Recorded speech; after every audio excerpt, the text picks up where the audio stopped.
من قرأ سورة الفاتحة بسم الله الرحمن الرحيم الحمد لله رب العالمين إياك نعبد وإياك نستعين اهدنا الصراط المستقيم صراط الذين أنعمت عليهم.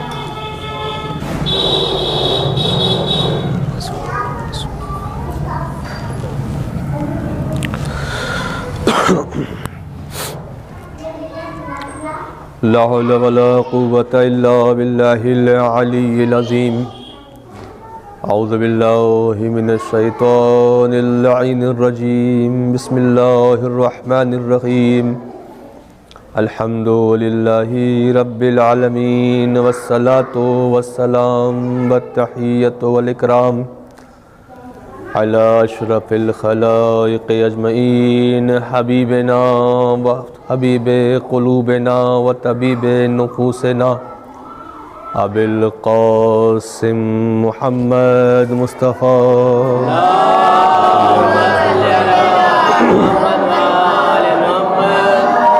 وعلى آله الطيبين الطاهرين المعصومين المنتخبين المظلومين واللعنة الله على أعدائهم وقتلتهم ومنكر فضائلهم أجمعين من يومنا هذا إلى قيام يوم الدين. أما بعد فقد قال الله تبارك وتعالى في محكم كتابه ومتقن خطابه أعوذ بالله من الشيطان الرجيم. بسم الله الرحمن الرحيم. إنا أعطيناك الكوثر فصل لربك وانحر إن شانئك هو الأبتر. صدق الله العلي العظيم. صلوات بر محمد.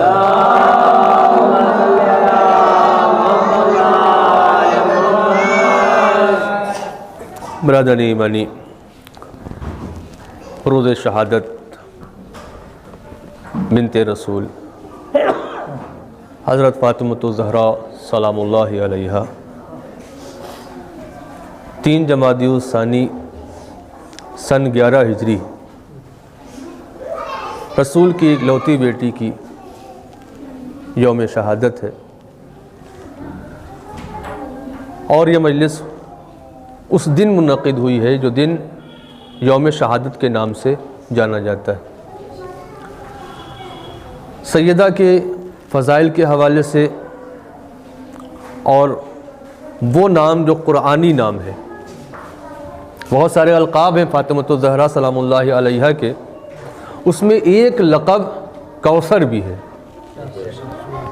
القاب بہت ہیں، صدیقہ، طاہرہ، معصومہ، ممتحنہ، مظلومہ، لیکن قرآن مجید نے جو نام دیا ہے سیدہ کو وہ نام کوثر ہے.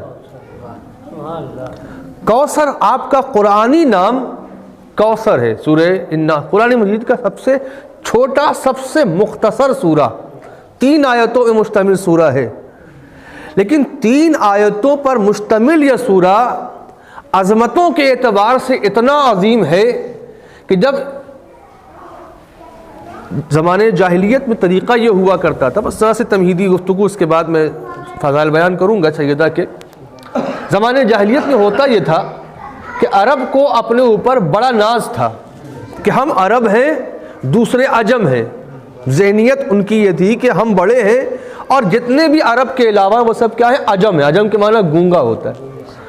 ہر سال ایک موقع پر ایک میلہ لگتا تھا، جیسے آج کل ہندوستان میں کمبھ کا میلہ لگتا ہے، ویسے بڑا میلہ، سالانہ میلہ ہوتا تھا عربوں کا، اور اس میں پورے عرب سے بڑے شاعر آتے تھے اور ان کے شعر لکھے جاتے تھے، اور جو سب سے بہترین شاعر ہوتا تھا اس کا شعر ہوتا تھا خانہ کعبہ کی دیوار پر آویزہ کر دیا جاتا تھا اگلے برس تک کے لیے کہ اب سب سے بہترین شعر یہ ہے، اس سے بہترین شعر کوئی نہیں ہے. یہ زمانے جاہلیت کی بات ہے. لیکن جب قرآن مجید نازل ہوا، قرآن نے تحدی دی، چیلنج دیا کہ اگر تمہیں یہ شک ہو کہ یہ کلام الہی نہیں ہے تو تم اس کی آیتوں کا جواب لے آؤ۔ تو عزیزوں یاد ہے آپ کو کون سی آیت تھی جسے خانہ کعبہ کی جدار پہ لٹکایا گیا تھا اور اس کا کوئی جواب نہ لا سکا؟ وہ سورہ انا آتینا کل کوثر تھا جس کا کوئی جواب نہ لا سکا۔ جب کوثر کا جواب نہ لا سکے تو سیدہ کا جواب کہاں سے لاؤ؟ صلوات بولے بر محمد۔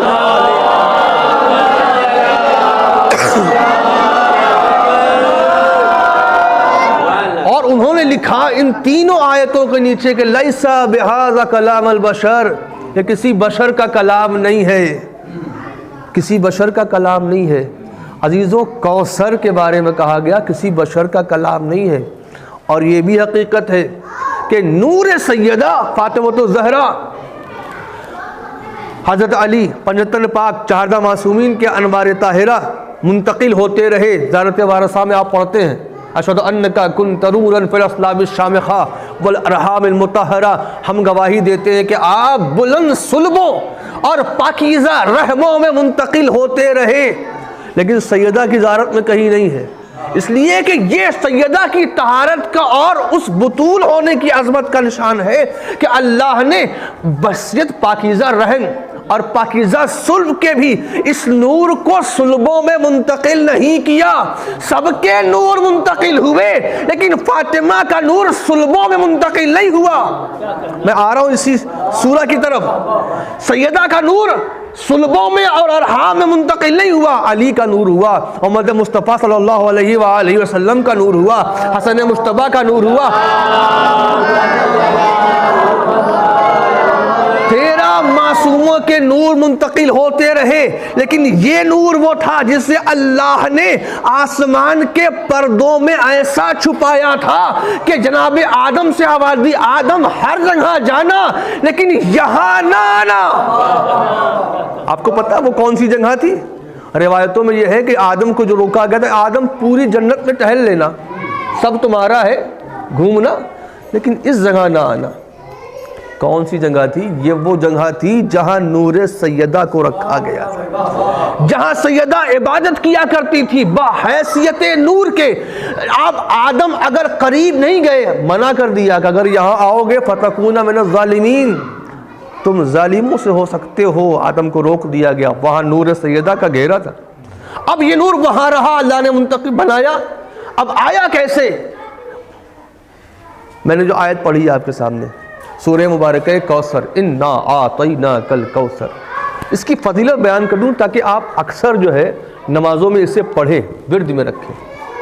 روایتوں میں یہ ہے کہ جو بھی دن میں کسی نماز میں سورہ کوثر کو نماز میں پڑھتا ہے، آپ بہت ساری سورہ پڑھتے ہوں گے، انا انزلنا پڑھتے ہوں گے، قل اللہ پڑھتے ہوں گے، اذا جاء نصر اللہ پڑھتے ہوں گے، لیکن روایتوں میں یہ ہے کہ جو سورہ کوثر کو روزانہ کسی نماز میں مسلسل پڑھتا رہے تو اللہ نہر کوثر سے خاص سیراب کرے گا اسے۔ کوئی نماز میں، صبح کی نماز میں پڑھ لیجئے، دوپہر میں پڑھ لیجئے، رات میں پڑھ لیجئے، لیکن پڑھیے ضرور، انا اعطیناک الکوثر۔ آواز آئی انا اعطینا، میرے حبیب ہم نے تمہیں عطا کیا۔ اب یہاں دو باتیں ہیں چھوٹے بھائیوں کے لیے، ہم سن کم سن بھائیوں کے لیے۔ عطا، بخشش، انا اعطینا، ایک ہوتا عین سے عطا، ایک ہوتا الف عین سے آتا۔ ذرا سا مشکل ہے لیکن آسان کرنے کی کوشش کروں گا۔ عطا آپ نے سنا ہوگا، کئی لوگوں کے نام بھی عطا ہوتے ہیں، اس کا ترجمہ یہ ہوتا ہے گفٹ، تحفہ۔ آتا کیا ہوتا ہے؟ اس کے معنی بھی تحفہ ہی ہوتا ہے، دونوں کے معنی تحفہ ہوتا ہے، لیکن فرق کیا ہے بھائی؟ جب دونوں کے معنی ایک ہے تو عربی زبان عام زبان تو ہے نہیں۔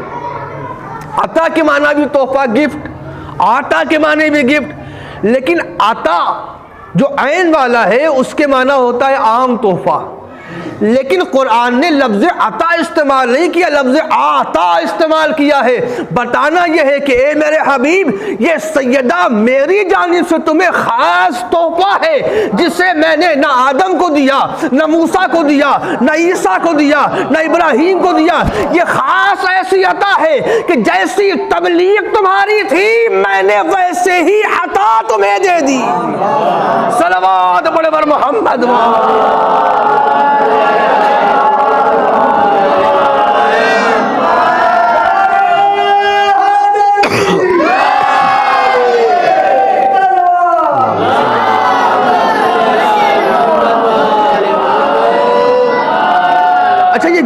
ملا کیسے؟ کیسے ملا؟ تفسیر میں تمام مفسرین نے، جو حق بجانب مفسرین ہیں، ناحق کی بات میں نہیں کر رہا، جو حق بجانب ہے، تمام علماء اسلام نے لکھا. اب وہاں کچھ لوگوں نے لکھا کوثر سے مراد یہاں نسل وہ خیر کثیر ہے، اللہ نے بہت زیادہ خیر دی نبی کو. یہاں مصیبتیں کثیر ہے، بہت زیادہ مصیبتیں دی نبی پہ یہ. لیکن ایک گزرے ہیں فخر الدین رازی، انہوں نے کہا یہاں کوثر سے مراد سیدہ اور ان کی نسل پاک ہے. سیدہ اور ان کی نسل پاک ہے اور کوئی نہیں ہے. اس لیے کہ اس آیت میں بعد جو آیت ہے وہ اس بات کی دلیل ہے کہ جب یہ آیت نازل ہوئی نبی پریشان تھے. آیت سے پہلے ایک شخص تھا جس کا نام تھا عاص ابن وائل. سیدہ کی ولادت سے پہلے نبی کے 2 بیٹے مسلسل انتقال فرما چکے تھے، جناب عبداللہ اور جناب قاسم. 2 بیٹے مسلسل انتقال کر چکے تھے. عاص بن وائل کفار قریش کا سردار تھا، جو گروہ تھا اس کا، جو گروہ تھا 5-10 آدمی تھے گروہ میں. مسجد نبی سے جیسے ہی نبی نکلتے باہر بیٹھا رہتا تھا وہ، اور کہتا تھا دیکھو وہ جا رہا ہے جس کا نام ابتر ہے. ابتر کے معنی عربی میں ہوتے ہیں جس کی کوئی نسل نہ ہو. آسان ترجمہ کر دوں یعنی نسل بریدہ. وہ جا رہا ہے جس کا کوئی بیٹا نہیں ہے، وہ جا رہا ہے جس کی کوئی نسل نہیں ہے. عاص بن وائل تانزن ہوتا تھا، نبی پریشان ہوتے تھے، حبیب چہرہ آسمان کی جانب اٹھاتے تھے اور کہتے تھے میرے پروردگار یہ بندہ مجھے اذیت دے رہا ہے. اللہ نے آواز دی نبی پریشان کے ہوتے ہو، ہم تمہیں عطا کریں گے. انا اعطیناک الکوثر فصلی لربک وانحر، میرے لیے نماز پڑھو، قربانی دو. انا شانئک ھو الابتر، جو تمہیں تانزن ہو رہا ہے ہم اس کی نسل ختم کر دیں گے، تمہاری نسل پھیلا دیں گے. صلوات بڑے بر محمد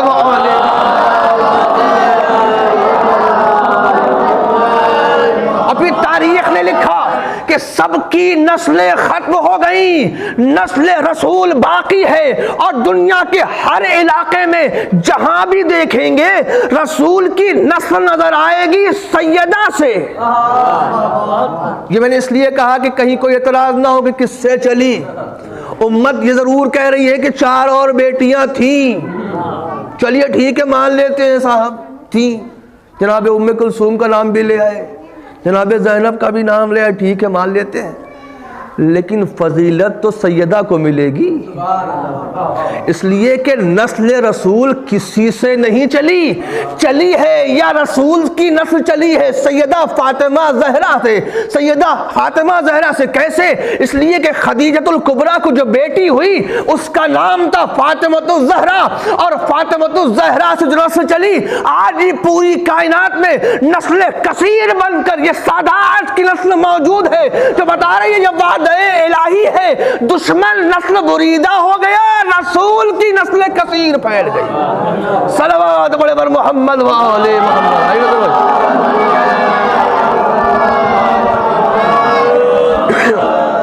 اچھا دیا کہاں پر یہ نسل؟ کہتے ہیں نبی کو معراج ہوئی تھی، یعنی بہت بڑی بات ہوئی، معراج مل گئی نبی کو. ٹھیک ہے، ایک انسان کچھ دنوں کے لیے اپنے پد کو چھوڑ کر کہیں چلا جائے، چھٹی لے کے مان لیجئے، مطلب ٹرانسفر ہو جائے، کہیں چلا جائے، واپس پھر اسی پد پر آ جائے جس کرسی پہ بیٹھا. ڈی ایم تھا، مطلب چندولی ضلع کا ڈی ایم تھا، وہ کبھی بنارس چلا گیا، اعظم گڑھ چلا گیا، ٹھیک، پھر وہاں سے پلٹ کر آیا، پھر اسی گدی بیٹھ گیا. تو آپ کہیں گے ہاں بہت بڑا عہدہ مل گیا اسے، کہیں گے آپ، پر جس پد پہ تھا اسی پد پہ پھر آ گیا، کون سا کمال ہو گیا؟ معراج نہیں تھی، یہ معراج نہیں تھی، کیا تھا پھر؟ بس عرض اسی کو کرنا ہے مجھے.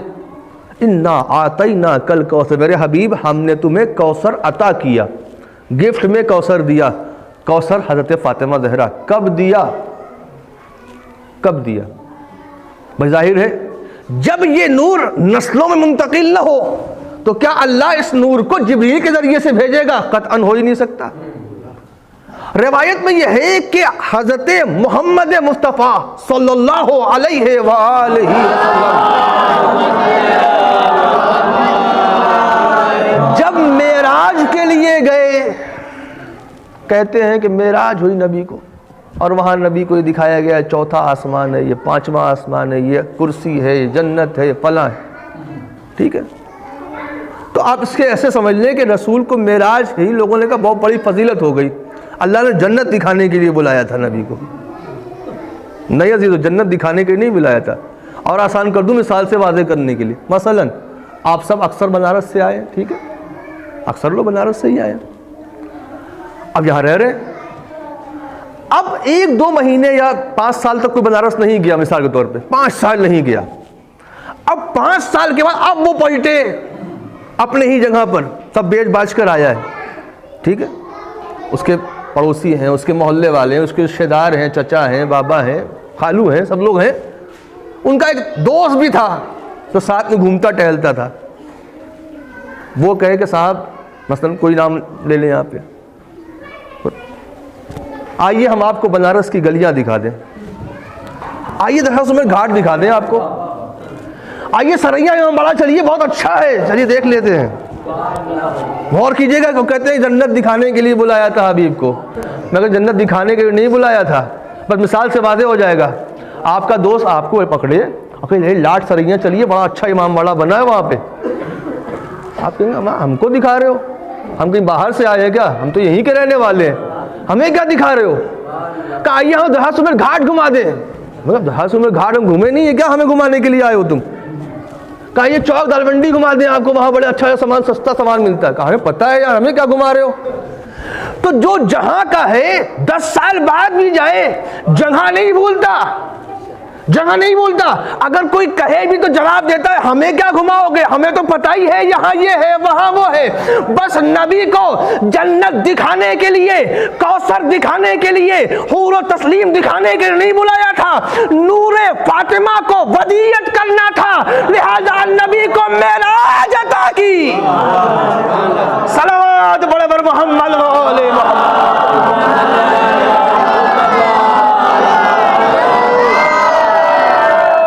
جنت دکھانا تو ایک بہانہ تھا، نور فاطمہ ودیعت کرنا تھا۔ روایت میں ہے کہ اللہ نے کہا میرے حبیب یہ جنت کا سیب ہے، 2 روایتیں، ایک انار اور ایک سیب، نور فاطمہ کو اسی کے اندر ودیعت کیا، اور اسی کے بعد وہ نور سیدہ کے پاس کے ذریعے سے حضرت الکبریٰ کی طرف منتقل ہوا۔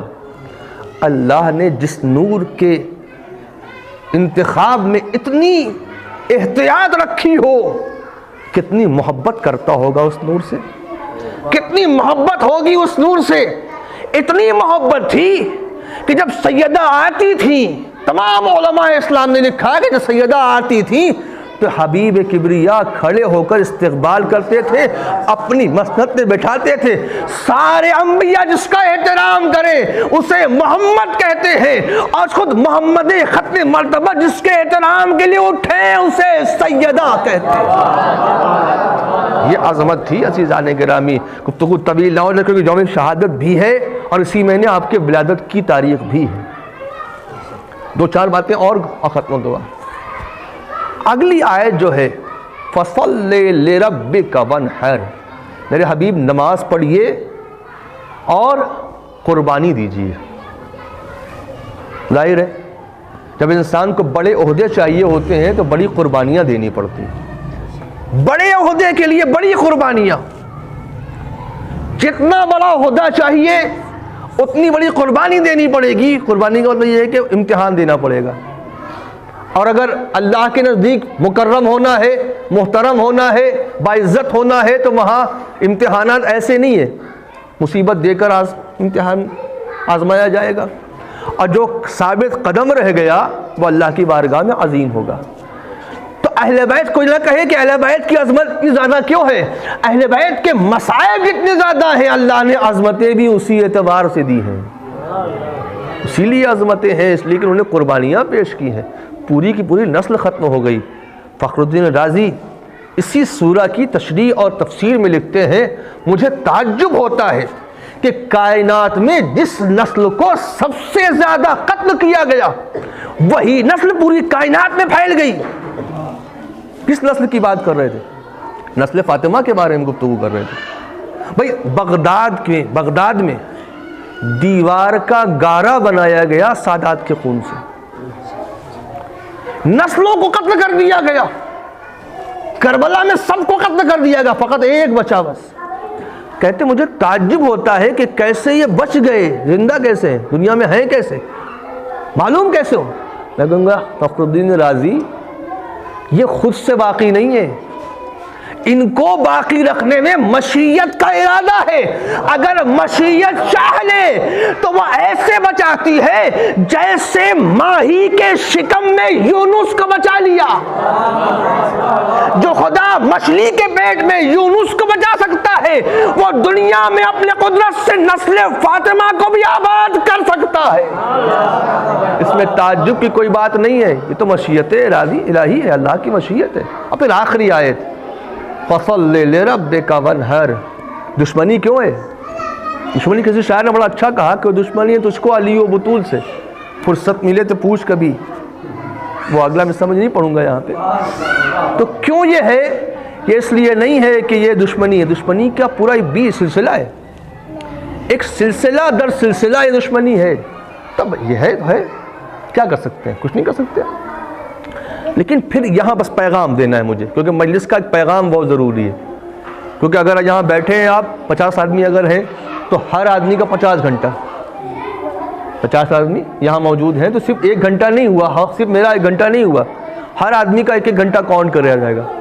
50 آدمی 50 گھنٹہ ہو گیا. تو اگر میسج نہ ملے تو بات ختم ہو جائے گی.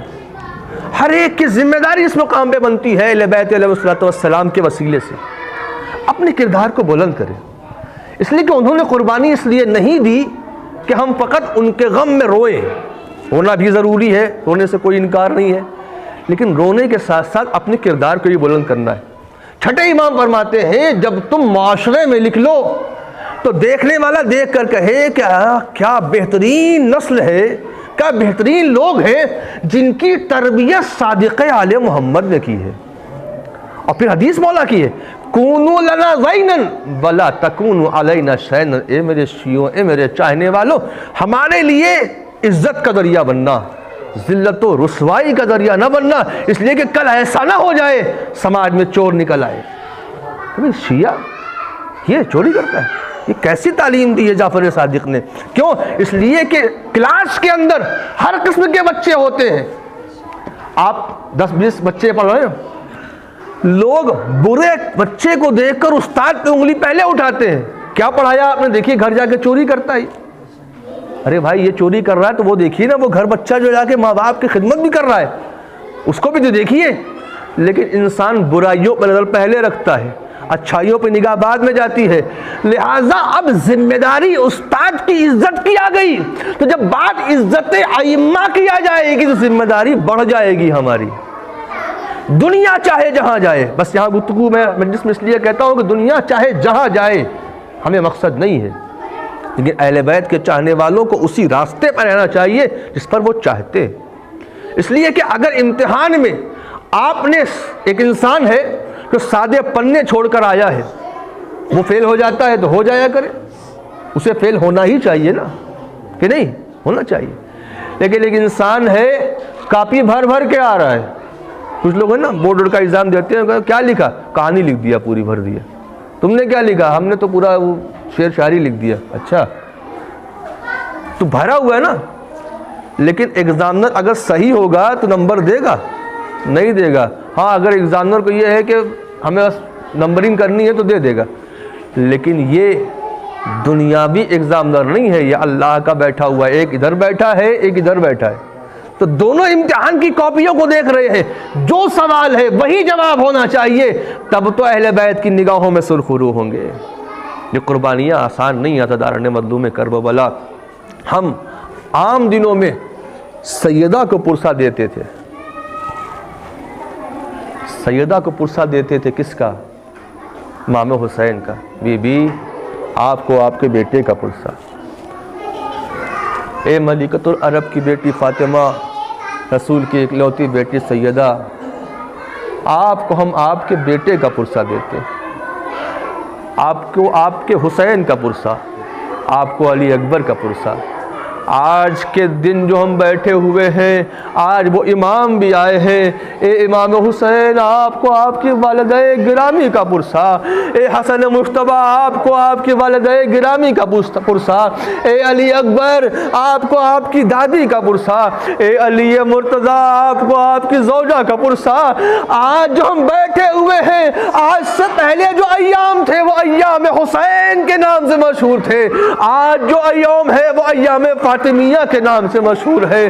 عزاداران مظلوم کربلا، عزاداران فاطمۃ الزہرا، میں تمام روایتیں اس مقام پہ چھوڑ دی، ایک روایت پیش کرنا چاہتا ہوں۔ ایک عالم دین تہران میں ایک میگزین میں یہ واقعہ لکھا گیا کہ وہ عالم دین بیان کرتے ہیں کہ تہران میں مجلس ہو رہی تھی،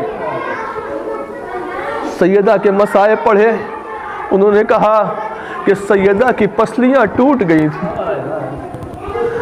گھر کے آنگن میں 18 برس کے سن کی جوان عورت عصا کا سہارا لے کر چلتی تھی۔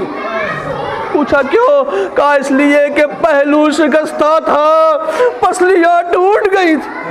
عزاداران مظلوم کربلا، آج امام مظلوم کو بھی سیدہ کا پرسہ دینا ہے۔ مظلوم امام آپ کو آپ کی مادر گرامی کا پرسہ۔ عالم دین نے یہ مصائب پڑھے، بہت گریہ ہوا، بہت گریہ ہوا۔ روایت میں اس واقعے میں لکھا گیا کہ سب روتے روتے چلے گئے، لیکن ایک شخص تھا جو اسی مجمع کے بیچ بیٹھا ہوا زاروں قطار سروں کو پیٹ پیٹ کے رو رہا تھا۔ عالم دین منبر سے اتر کے اس کے پاس آئے، پوچھتے میرے بھائی یہ بتاؤ کیوں اتنا رو رہے ہو؟ صبر کرو، اللہ ان ظالموں پہ بے شمار لعنت کرے گا جنہوں نے سیدہ کو شہید کیا، لیکن صبر کرو صبر کرو۔ کہتا ہے مولانا صبر ہی تو نہیں ہوتا، مولانا صبر ہی تو نہیں ہوتا۔ کہا کیا وجہ ہے؟ اس قدر سروں کو پیٹ پیٹ کر کیوں رو رہے ہو؟ کہتا ہے سنیں گے عزادارو وہ شخص کیا جواب دیتا ہے، خدا آپ کو کسی غم میں نہ رلائے سوائے غم محمد و آل محمد کے۔ وہ شخص کہتا ہے مولانا برداشت نہیں ہوتا یہ مصائب سن کر کہ سیدہ کا پہلو اور سینے کی ہڈیاں ٹوٹی تھی اور 95 دن بروایت 70 دن سیدہ زندہ رہی۔ کہا کیا وجہ ہے؟ کہا مولانا میں ہڈیوں کا ڈاکٹر ہوں۔ سنیں گے اس نے کیا جواب دیا ہے۔ کہتا ہے مولانا میں ہڈیوں کا ڈاکٹر ہوں، جسم کے کسی حصے کی ہڈی ٹوٹ جائے بہت درد ہوتا ہے لیکن جڑنے میں آسانی ہوتی ہے، لیکن اگر سینے کی پسلیاں ٹوٹ جائے، سینے کی پسلیاں ٹوٹ جائے تو ان کا جڑنا بہت مشکل ہوتا ہے اور بہت تکلیف ہوتی ہے۔ مجھے نہیں معلوم علی کی زوجہ نبی کی بیٹی 95 دن تک کس طریقے سے ٹوٹی ہوئی پسلیوں کے ساتھ زندہ رہی۔ اجرکم اللہ، یہ زخم اتنا کاری تھا کہ علی جیسا صابر بھی وقت غسل چیخ کر رویا۔ سلمان نے سوال کیا مولا آپ جیسا صابر بھی رو دیا؟ کہا سلمان کیا پوچھتے ہو، پہلو پر زخم تازہ ہے، سیدہ نے کبھی شکایت نہ کی۔ ہاں یوم شہادت ہے، اور یوم شہادت میں بس ایک جملہ پڑھوں گا اس لیے کہ یہ تیسری کے دن گزارنے کے بعد شب میں جنازہ اٹھا ہے، دن میں جنازہ نہیں اٹھا، جنازہ شب کی تاریکی میں اٹھا ہے وصیت کے مطابق۔ عزاداران مظلوم کربلا، عزاداران فاطمۃ الزہرا، ذرا غور کیجئے رسول کی بیٹی کو یہ وصیت کیوں کرنی پڑی کہ علی میرے جنازے کو شب کی تاریکی میں اٹھانا؟ اس لیے ضرورت پڑی کہ کہنا یہ تھا کہ دیکھیے ابو الحسن ایسے ایسے لوگ میرے جنازے میں شامل نہ ہو۔